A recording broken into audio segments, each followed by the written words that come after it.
हाय, hello, नमस्कार. पुन्हा एकदा सगळ्यांचं आपल्या यूट्यूब चॅनलमध्ये स्वागत आहे. ज्याचं नाव आहे कोकण नगरी. कोकण नगरीमध्ये पुन्हा एकदा तुमचं सगळ्यांचं स्वागत आहे. तर व्हिडिओमध्ये तुम्हाला ओल्या काजू दिसत असतील आणि ह्या काजू आपल्या ह्या सीझनच्या, ह्या वर्षीच्या शेवटच्या काजू आहेत. म्हटलं चला तुम्हाला पण दाखवाव्या. आणि ह्या काजू आहेत गावठी काजू आहेत. एकदम शेवटच्या काजू. म्हणजे जसं की मी आधीच्या व्हिडिओमध्ये तुम्हाला सांगितलं की पालवीचे सुद्धा काजू येत आहेत. पण त्यांना खूप टाईम जातो आणि त्या ज्या काजू असतात, कसं पाऊस असल्यामुळे किंवा मळवट असल्यामुळे किडीचं जे प्रमाण असतं ते खूप मोठ्या प्रमाणात असतं. त्याच्यामुळे ज्या पालवीच्या काजू असतात त्यांना किडी वगैरे असतात. म्हणजे त्यांचं जे वरचं जे बोंड असतं त्याला खूप मोठ्या प्रमाणात किडी वगैरे असतात.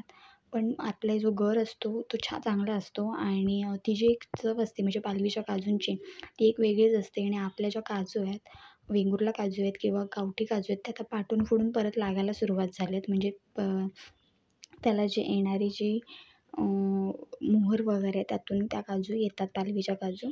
आणि पावसामध्ये जर अजून आता पाऊस जर जवळच आला आहे आणि पाऊस पडला की मग अजूनच चांगली पालवी येते आणि त्याच्यातून परत काजू येतात. राहिलेला मोहर वगैरे परत येतो. एकदा पालवी आली की पालवीतून येतो मोहर आणि मोहरमधून येतात काजू. तर अशा पद्धतीने ह्या सगळ्या आपल्या त्या ह्या वर्षीतल्या शेवटच्या काजू आहेत, ओल्या काजू. आपण आधी कापलेल्या नाही आहेत. हे आपण काल आणि आज बागेत म्हणजे गेलो होतो.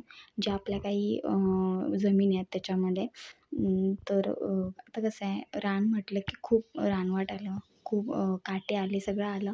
तर त्याच्यातून ह्या सगळ्या शोधून काढलेल्या. आता तुम्हाला याच्यामध्ये ना एक काजू तुम्हाला अशी दिसेल जी दिसायला लाल कलर आहे. सो ही बघा, ही आहे गावठी काजू. आणि ह्या ज्या काजू आहेत त्या तुम्हाला ना अशा दिसायला लाल दिसतील. या बघा. आणि काय झालं आहे, आज खूप मोठ्या प्रमाणात ना मळवट आलं आहे पावसाचं. त्याच्यामुळे ऊन हा अजिबात नाही आहे. त्याच्यामुळे सकाळी आम्ही गेलो होतो तेव्हा ऊन होतं, पण आता अजिबात ऊन नाही आहे. तर अशा पद्धतीने बघू शकता, काल आम्ही ह्या अर्ध्या बिया आणलेल्या आणि आज आणलेल्या सकाळच्या जाऊन. तर ही एक अशी बी आहे ज्याचं बोंड खूप मोठं होतं. आणि ह्या आहेत लाल कलर म्हणजे थोडंसं लालसर अशा ह्या काजू आहेत. तुम्ही हिरव्या काजूने याचं जर कंपेअर केलं तर तुम्ही बघू शकता ही लालसर काजू आहे. तर ह्या सगळ्या गावठी काजू आहेत आणि ह्या वर्षीतल्या शेवटच्या काजू आहेत. आणि घरी तर काय आपल्या काजू आहेतच, ज्या कापून सुकवलेल्या आहेत. तर आपण कधीही भाजी खाऊ शकतो. पण ज्या ताज्या असतात काजू, त्यांची कुठलीही प्रत्येक गोष्ट म्हणजे कुठलीही वस्तू जर ताजी असेल, तिचा जो एक एक वेगळंच एक चव असते ना, ती खूप छान असते. तर ह्या भाजीचं पण तसंच आहे. ताज्या काजूंची भाजीसुद्धा खूप छान लागते, कापल्या केलेली भाजी. तर म्हटलं चला की तुम्हाला पण दाखवाव्या. आणि आता कसे खूप मोठ्या प्रमाणात लोकं विचारतात काजू आहेत का? पण आता हा सीझन असा आहे ना की एंडिंग आहे, संपायच्या ह्याच्यावर. ते आपण जास्ती काजू म्हणजे जरी काढला असेल तरी आपण देत नाही, कारण की आता हा सीझन ऑलमोस्ट संपत आला आहे. तर काही काजू आहेत त्या आपण तर अशा पद्धतीने आपण काजू काढलेले आहेत आणि ह्या वर्षी शेवटच्या काजू आहेत. आणि भले आपण नंतर जेव्हा कधी रानात वगैरे जाऊ तेव्हा मिळतीलही, पण ह्या एकदम शेवटच्या आणि घरी आणलेल्या काजू आहेत. आणि आपण आता ऑर्डर्स वगैरे घेत नाही. म्हणजे फोन वगैरे येतात किंवा शेजारणी वगैरे विचारतात की काजू वगैरे मिळतील का? पण तसं नाही आहे. आता काजूचा सीझन ऑलमोस्ट संपत आला, त्याच्यामुळे आपण कुठेच काजू देत नाही. आणि जरी असला तरी ते आपण घरी ठेवतो, कारण की आता शेवटच्या काजू आहे त्याच्यामुळे. सो भाजी पण खूप छान लागते आणि पावसातून काजूची भाजी खाणं म्हणजे एक वेगळंच सुख आहे, भाकरीसोबत गरम-गरम. तर अशा पद्धतीने ह्या आहेत आपल्या मस्तपैकी ह्या वर्षीतल्या म्हणजे ह्या वर्षातल्या शेवटच्या काजू, ओल्या काजू.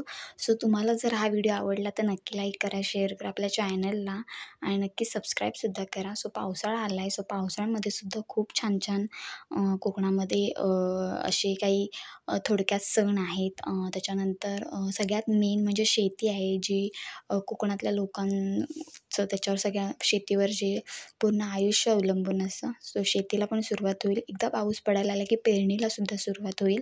तर आता पेरणी, मग नंतर सगळं भाजवून झाली आहे. आता नेक्स्ट स्टेप आहे ती पेरणी आहे. सो होईल ती पण. अजून पहिला पाऊस पडायला म्हणजे जसा पडेल त्याच्यावरती आहे. आमच्याकडे कसं आहे, पहिला पाऊस जर चांगला पडला ना म्हणजे सुरुवातीला, तर मग लोकं लगेच पेरणी करायला लागतात. अजून तरी नाही, पण जूनच्या एंडिंगपर्यंत पेरणी होतेच. पेरणीला स्टार्ट होते म्हणजे सुरुवात होते थोडक्यात सांगायचं झालं तर. आपली पण शेती आहे, सो तुम्हाला व्हिडिओज बघायला मिळतील तेव्हासुद्धा. सो कोकम पण मस्त तयार झालेलं बनवलेले आहेत, कोकमसुद्धा आणलेले आहेत, कोकम सरबतसुद्धा बनवलेलं आहे. सो त्याचा पण व्हिडिओ लवकरच येईल.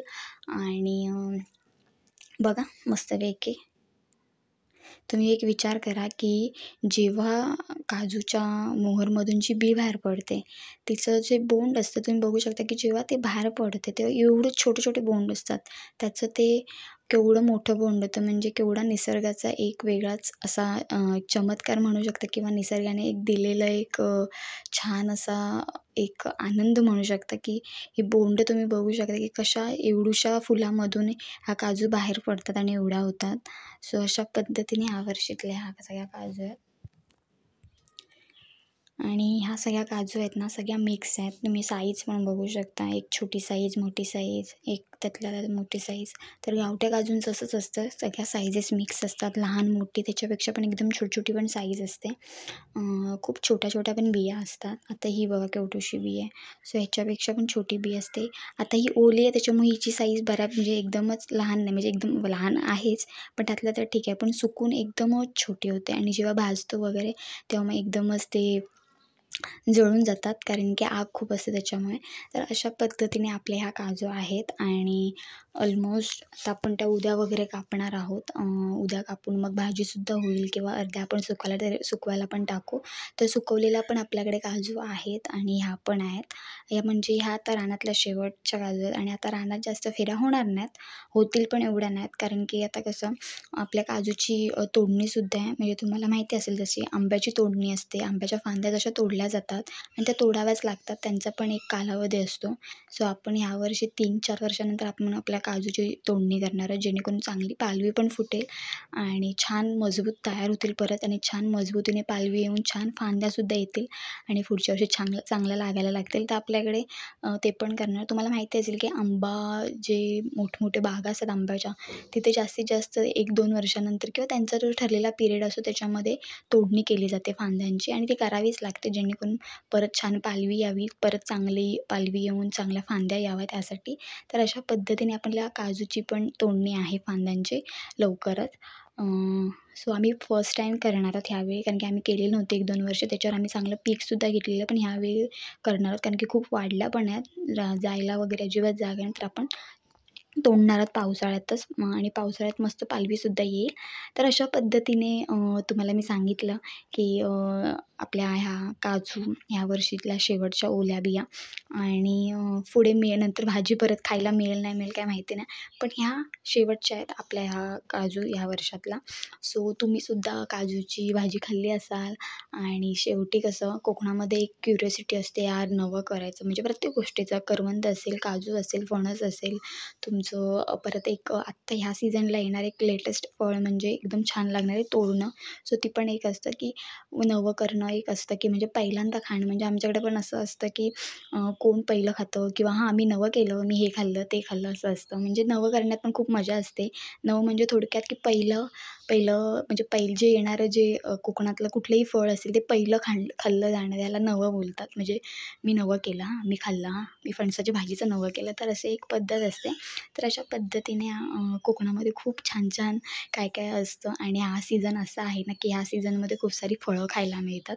सो ही पण एक फळच आहे आणि ह्याचा पण आस्वाद आपण म्हणजे या येत्या 1-2 महिन्यामध्ये घेतलेला आहे. सो चला आता आपण इथे थांबणार आहोत. असाच व्हिडिओ घेऊन पुन्हा भेटणार आहोत आणि जर व्हिडिओ आवडला तर नक्की लाईक करा, शेअर करा आपल्या चॅनलला. तर आता इथे आपण थांबतो आहे. सो चला, बाय बाय.